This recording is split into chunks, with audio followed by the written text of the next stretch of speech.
All right. I think we're live. Okay. So big episode today. I'm excited about this. A vision for a new type of art gallery. All right. And specifically 10 truths of the art or photography markets, an art gallery reimagined, and a call to action. All right. Can set all of that down. Well, welcome everybody. Thanks for joining me for those that are on the live broadcast, and welcome to another edition of the Art Business Morning Show, the show that will put you on the path to a six-figure a year plus art business. And the title today is A Vision for a New Type of Art Gallery. And it's going to be an interesting episode. I might ruffle some feathers with this one. But I want to start at the top with an iTunes review. And I'm going to read one out, and it's by On the Wall Photo from March of this year.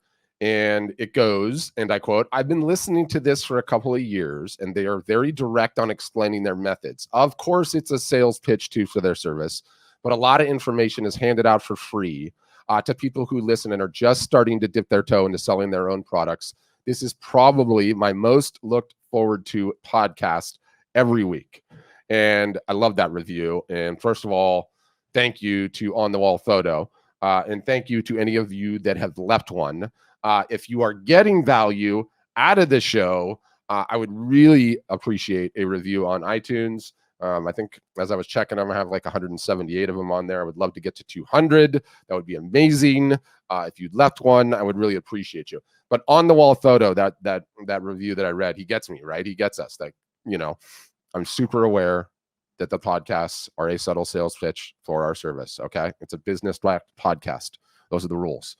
But I also appreciate what he says about, how much information we hand out for free, right? I 100% do feel like we can give away pretty much the majority of the store for free. Why? Because no one ever takes action on it. No one ever does anything about it, right? And the way to think about it, it's like if I was a trainer, right? And I went ahead and posted all of the workouts that I was going to post, that I would run in my sessions online. How would I have a business if I did that, right? And if I was a trainer, I could totally post 100% of the workouts online because I know no one is going to take action on them. It's the same thing, right? Like when you look at the fitness analogy, like you need to show up, you need to have a trainer to say, yes, I'm coming, then you're held accountable. Then you need to be yelled at by the trainer because that's going to get you working out 10 times harder than you would left to your own devices for most of us anyway. And so it's the exact same analogy. So I do feel like we can give the store away. And thank you very much for that review On the Wall Photo. And, true to today's form, today's podcast, ton of value, a little bit of a sales pitch, but I think you guys are going to enjoy it. Totally interesting whack that I'm going to take at things today. And I wanted to start out with some truths, right? And this one is just so profound. It's he or she who is closest to the customer wins. This is as true for Art Storefronts as it is for business for all the rest of you as well. And the artist or photographer who is closest to their customer wins. Better relationships, more loyal followers, a healthier collector list, and yes, ultimately more sales. Okay. And the biggest trap of this truth is as creators, both with us, with our own products, me as a marketer, and you with yours, is you have to resist this urge just to create what you do in a vacuum, right? The closer you are to your customers and the more feedback you get, on what they actually want you to create versus what you want to create, man, is that powerful. And so many of us are guilty of this. I mean, I can't even begin to tell you how many times. Like, you say you want to make it as an artist or a photographer, to make it your sole vocation to support you and your family, yet you go and create what inspires you and what you want to create or find fascinating with usually little to zero feedback at all. You then go and attempt to sell those creations, right? And they don't sell the way that you want them to. And oftentimes what happens next? You blame it on a myriad of different circumstances. Art doesn't sell online. It's a pandemic. No one's buying any art. You figure all these things to blame it on. But at the end of the day, you created the product that you wanted. You didn't create a product that the market wants. And don't misunderstand, there's nothing wrong with that at all. But you have to make the distinction between being a hobbyist and being a business, okay? The purpose of a business is to create a customer. If you're not doing that, then you have a hobby. And that's just the truth. That's the truth for us. That's the truth for you. And, a great way to go from hobby to business is to take into account what the potential customer wants and then go create it for them. And, I really honestly, I believe this is one of the most important truths, period. And I think, any of us that ignore it, we do so at our own peril. And oh my gosh, have I learned my lessons the hard way on this one. I feel like where we are now, Art Storefronts is a business. We're in a really, really good spot as a result of learning that lesson the hard way, time and time again. And, namely as a strong result too of video for us. And, I mention this pretty much every episode, but I wouldn't do so if it wasn't profound. On a week in, week out basis, I am via live Zoom sessions talking to artists and photographers, both customers and non-customers. And I've been doing that for like over a year since, February of last year. And boy, listening to the actual feedback of where you guys actually are in your journey, and not what I want to create that I think is going to help you, but what you want us to create that is going to help you and solve the problems that you have right now. My goodness, just operating under that framework, for lack of a better term, is a 50x improvement in terms of what we are doing now versus what we were doing before. And what I've been able to learn as a result of all of these video chats with customers and potential customers, of getting closer to the customer, of being as close as possible to the customer, has been absolutely staggering. Okay. It has been absolutely staggering. And that is what is informing this list. Okay. And do I have a name for it? I think I'm calling it my top 10 list of photographic and art market truths. And I'm sort of stealing this from, you ever see that Jeff Foxworthy comedic bit, like, you might be a redneck if, right? And, the social stigma of whatever the heck that is aside, this is my spin on that. You might be an artist or a photographer if either all or some of these apply to you. Number one, okay, my number one of the top 10 truths, of the 10 truths of the art and photography businesses and markets. Artists and photographers just want to create. They do not want to work on anything else. You want to paint, and you want to shoot, and you want to be creative, and you want somebody else to do everything else, all the marketing, all the selling, all of it. Profound truth. Number two, artists and photographers suck at marketing. The Venn diagram, right? That is the overlapping Venn diagram of creative brain and marketing and business brain, for whatever reason, do not overlap so well the majority of the time. Just like a blanket macro statement, that is just truth. Number three, a collector list. Okay, both the size of it and the overall health of it, how often it's communicated to and made special, if it's a plant, how often it's watered, is either the number one or number two most important metric in the business in terms of long-term growth, revenue potential. Okay. And if you haven't heard me rant about the collector list, you can go back a couple episodes on the podcast, or go back on wherever you're seeing the lives. And I've got an episode on it a couple back. That's number three. Number four, if the collector list is the number one metric or number two metric, the jury's still out on these two. The second is the number of sales campaigns an artist runs a year. It is straight up directly proportional to the revenue of the business, either the first or second most important to the metric to the business, period. Okay. What number are we on now? Number five. All right. The vast majority of an artist and photographers are solopreneurs. They do not have a staff. They do not have a sales team or a marketing team or employees usually. This one explains quite a bit of why it's hard to be both great at creating and marketing and sales for an artist or a photography business, an art or photography business. Number six, the gallery model. Okay. The gallery model, whether physical retail galleries or online galleries. All right. They are absolutely exploitative to the artist. That business model is absolutely exploitative to the artist. Okay. Taking 50% of a sale, not giving the artist the information on who purchased their work. So they don't have the ability to grow a collector list for everybody but the top 1% of artists in the world. If that, this is devastating. I mean, it's just absolutely devastating. The fact that you can't grow a collector list, and you know, the analogy, it's no different than being a tenant farmer in whatever culture you want, right? You know, it could be samurai culture, and you're working for the daimyo. You're working somebody else's land. If you're involved in just a gallery-based relationship, you are working somebody else's land, and you might get free lodging, and you might make some meals and some money, but you will never be able to break out of that arrangement, and you can be kicked off the land for any reason at any time with very little that you leave with. So that's number 6. Number 7, there are next to none that we are aware of, artist or photography based specific focused marketing agencies. Now, why is that? It's a number of reasons, but chief among them, selling art or photography is hard and not like other products. Almost no artists or photographers have the proper perspective of how long it takes to build an art or photography business.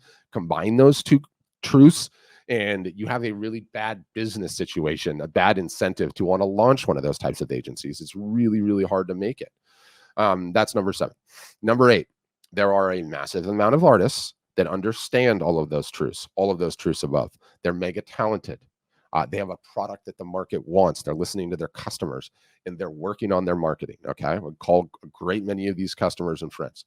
The problem is still that they're solopreneurs, and they just don't have the startup cash to invest in an agency, if one even exists, or quite frankly, the time to get there on their own, right? You don't scale. You're not an octopus. You have 2 arms and you have to sleep. So even if you are working diligently, you know, it's really, really hard. And what the end result of that is you have a ton of artists and photographers with all the aforementioned incredible talent, a product the market wants. They're grinding on their marketing, and yet they're leaving a tremendous amount of money on the table. They could be selling a significantly larger amount if they had the bandwidth or the resources to 5x, 6x, 7x, 2x, even their marketing and sales initiatives. Okay. That's number 8. Number 9, pricing artworks and prints and reproductions. Okay. The graveyard of hobbyist artists that could have a healthy business / become full-time artists that struggle with pricing in every stretch of the imagination, that struggle with the reproduction of their art. You're pricing too high. You're pricing too low. Way more common on the pricing too low. You don't have the proper range of pricing. Perhaps you're just selling originals. You don't have prints, so your prices start at $1,000. Or artists or photographers get dug in and entrenched about the type of print that they want to offer, and so they don't offer the other prints. Well, my work only looks good on this, and you decide what the market wants without ever getting any feedback. And you become, you know, dug in, entrenched, recalcitrant, not willing to have these different offerings to give yourself the ability to actually grow a good business. And there are massive struggles with this, massive amounts of money left on the table as a result of these beliefs. And number 10, the future of selling art and photography, okay, is via live video, either on the one-to-one or a one-to-many fashion. This is just truth. It's profoundly changing everything. So, okay, let's say I take those 10 truths and I put those 10 truths and the corresponding artists and photographers they represent, and I drop them into a blender and I hit the button, right? We let it blend. The resulting concoction, okay, in many cases creates a drink that is just chocked full of opportunity.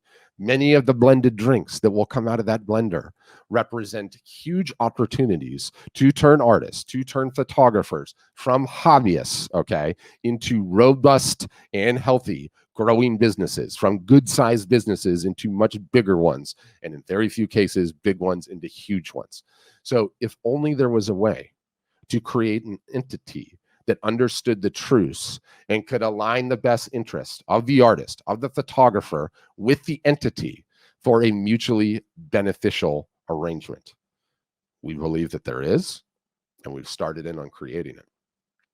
So I want to cast a vision for a new kind of an art gallery.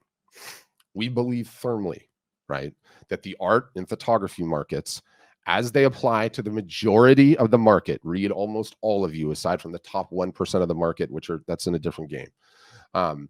We believe that these markets are having their blockbuster video / Netflix moment. They're having their taxi cab Uber moment. The entire industry is being disrupted like it's never been disrupted before. So understanding that, and then when you combine an antiquated and exploitative business model of the brick and mortar galleries or online galleries, throw in a decade of e-commerce growth, of e-commerce penetration as a percentage of total commerce, ushered in by COVID. It's essentially 10 years worth of normal growth took place in 8 weeks over the course of the pandemic. And let me tell you, it's not going back. It's not going back to the good old days. It's here to stay. And so you look at that, and I mean, that one alone is staggering. The overall effectiveness, we combine this as well, the overall effectiveness of modern digital marketing and all that portends, and finally mix in the future of selling art and photography, which is live video. And we believe that represents just a huge, huge opportunity. And so what would be the best vision for a new entity, taking all of that into account, all of that into belief, and equally important, making sure it's truly a symbiotic relationship between the artist and the entity. Stated another way, making sure that the entity is not screwing the artist at the end of the day, which we believe the gallery relationship for the most part does. And that's what we're working on creating. And there are two fundamental levers to the art gallery business as we've always understand it. And, we are talking about a gallery here, and the two biggest levers are the commission percentage, okay, number one, and number two, the ability for the artist to retain the customer information so they can build their own collector list, either the number one or number two most important metric for an art or photography business. And you might even go as far to call those two levers the sacred cows of the gallery model, as we understand it up until this day. And we're going to smash both of them with a hammer to pieces. And those two aforementioned levers are the big ones. What about the third? My gallery does not want me marketing myself or selling online and competing with them. Laughable in today's day and age. That is a laughable one. When the collector info passes to the artist, that concern is going right up in smoke, right? Not only should a gallery want you marketing online, want you building your following, but in our case, we'll teach you. We'll teach you how to do it. And look, handcuffs and long-term commitments and all of that, feel like you want to go out on your own? No problem. No contracts, no nonsense. If the relationship works, fantastic. That's amazing. If not, A-okay. It's a partnership and a symbiotic relationship. Some relationships aren't meant to last and you break up. That's okay. Some last a lifetime. Also okay. Awesome. And, obliterating those things that I just mentioned, we really believe that the incumbent galleries are not going to see this one coming. They're not going to see this one coming. They don't see that the writing's on the wall. They don't see that the art and photography markets have forever changed. And, I mentioned the Netflix Blockbuster analogy, and I love that analogy, right? There's a story about when Netflix was competing with Blockbuster, right? And they were essentially competing with one another on the DVD rental business. Netflix, on the other hand, saw the writing on the wall. Internet bandwidth speeds were improving, and DVDs were going to go the way of the record. Hello MP3, right? They were going to go away, and Netflix was working very hard on developing this technology, the streaming technology. And Blockbuster was a public company at the time, so they would have their quarterly earnings calls, and Netflix is on the 99-yard line. They're getting ready to release this technology, and they're listening to the earnings calls of Blockbuster, where you kind of have to, let everybody peek behind the curtain because you're a public company. And the Blockbuster executives had nothing to say about it at all. Nothing about streaming. It wasn't even on their radar at all. They didn't realize that the whole world was about to change. And we know how that story finished out, right? We feel that this opportunity, this disruption to the way that art and photography is traditionally sold, this disruption to how the artist and or photographer is traditionally treated, is sort of that same type of an opportunity, albeit at a different scale. What if a gallery existed that smashed the antiquated and exploitative commission percentage of the traditional gallery, which is either 50-50 or 60-40? What if a gallery existed that allowed the artist or photographer to retain the information on their collectors, to retain the information on who is actually purchasing from them. Either the number 1 or number 2 most important metric, right? What if a gallery existed that understood the nuances of modern digital marketing and how art sold, or how to properly execute a sale, and then tack onto that the perspective of how long it takes to actually build a robust art business?